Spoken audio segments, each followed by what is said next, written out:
আগামী এক সপ্তাহের মধ্যে নিত্যপণ্যের দাম যৌক্তিক পর্যায়ে নামিয়ে আনার দাবি জানিয়েছেন বৈষম্য বিরোধী ছাত্র আন্দোলনের সমন্বয়করা।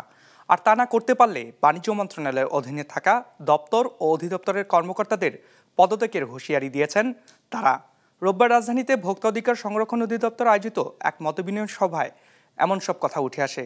এ সময় বাজার ব্যবস্থা স্বাভাবিক রাখতে শিক্ষার্থীদের সাথে সম্মিলিতভাবে কাজ করার কথা জানিয়েছেন ভোক্তা অধিকার সংরক্ষণ অধিদপ্তর। 250-টিরও বেশি ডিজাইন অপশন নিয়ে ওয়ালটন স্মার্ট ফ্রিজ, বোঝে আপনার প্রয়োজন। গেল 2 বছরেরও বেশি সময় ধরে বাড়তি নিত্যপণ্যের দর, ফলে জীবনযাত্রার চাপ বাড়ছে সাধারণ মানুষের। সরকারি সংস্থা টিসিবির হিসেবে 1 বছর আগে 70 থেকে 80 টাকা দরে বিক্রি হওয়া দেশি পেঁয়াজের কেজি এখন 110 থেকে 130 টাকা। বড় দানার মসুর ডাল বিক্রি হচ্ছে 105 থেকে 110 টাকায়, যা ছিল 90 থেকে 100 টাকার মধ্যে। মুগ মসুর আর ছোলার ডালে দাম বেড়েছে 4 থেকে 50 ভাগের মতো। 2 থেকে 7% দাম বেড়েছে সব ধরনের চালের, বেড়েছে প্রায় সব ধরনের মশলার দামও। এমন অবস্থায় নিত্যপণ্যের দর যৌক্তিক পর্যায়ে নামিয়ে আনার দাবি জানিয়েছেন শিক্ষার্থীরা। কৃষকদের যে উৎপাদন খরচ, এটা যদি না কমানো যায় তাহলে ওরা আসলে পারবে না কম দামে জিনিস বিক্রি করা। সিন্ডিকেট যারা করতেছে তাদেরকে আমরা ধরতে চাই। আপনাদের কাছে বিশেষ রিকোয়েস্ট, আপনারা আমাদেরকে তাদের লিস্টটা দিবেন। আমরা এই দপ্তরে জানতে চাই, আপনাদের মাধ্যমে তথ্য চাই, কারা এই নৈরাজ্যটি কায়েম করেছে। তাদেরকে এখন বিদায় দেওয়ার সময় এসেছে। রোববার রাজধানীতে জাতীয় ভোক্তা অধিকার সংরক্ষণ অধিদপ্তরের কার্যালয়ে এক মতবিনিময় সভায় দুর্নীতি রোধ, সিন্ডিকেট ভেঙে দেয়া, পণ্যের মূল্য তালিকা প্রদর্শন, পাইকারি কেনাবেচায় পাকা রসিদ রাখা, চাঁদাবাজি বন্ধে কার্যকর পদক্ষেপ নেওয়ার প্রস্তাব দেয়া হয় শিক্ষার্থীদের পক্ষ থেকে। সেই সাথে সারা দেশে এলাকাভিত্তিক বাজার তদারকি টিম পরিচালনায় ভোক্তা অধিকার সংরক্ষণ অধিদপ্তরের সহযোগিতা চান শিক্ষার্থীরা।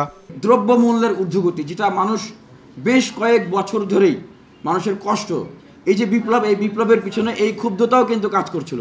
13টা দপ্তর এবং অধিদপ্তর রয়েছে এবং বাণিজ্য মন্ত্রণালয়কে আমরা মূলত আলটিমেটাম দিচ্ছি যে আগামী 1 সপ্তাহের ভিতরে যদি বাংলাদেশের এই যে দ্রব্যমূল্যের পরিস্থিতি, এই দ্রব্যমূল্যের পরিস্থিতি নিয়ন্ত্রণে আপনারা জনগণের কাছে সন্তোষমূলক ব্যবস্থা গ্রহণ করতে না পারেন, তাহলে আপনারা পদত্যাগ করবেন। অনুষ্ঠানে জানানো হয়, উৎপাদক থেকে ভোক্তা পর্যায়ে পণ্য পৌঁছাতে কয়েক দফায় হাত বদল হয়। পরিবহনের চাঁদাবাজি, এলসি জটিলতা আর ড্যামারেজের মতো জটিলতায় পণ্যের দর বাড়ে।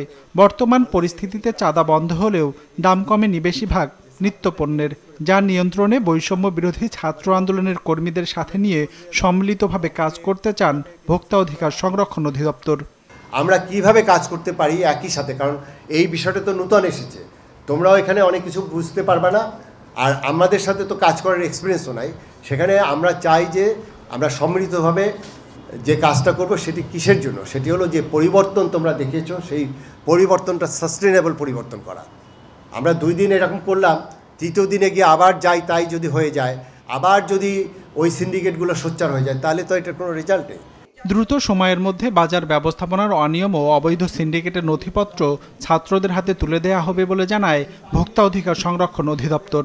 তোমাদেরকে আজকে ডেকেছি, আমরা আজকে খোলামেলা কথা বলবো। রঞ্জিবুল মিজান, বিজনেস রিপোর্ট, মাছরাঙ্গা টেলিভিশন।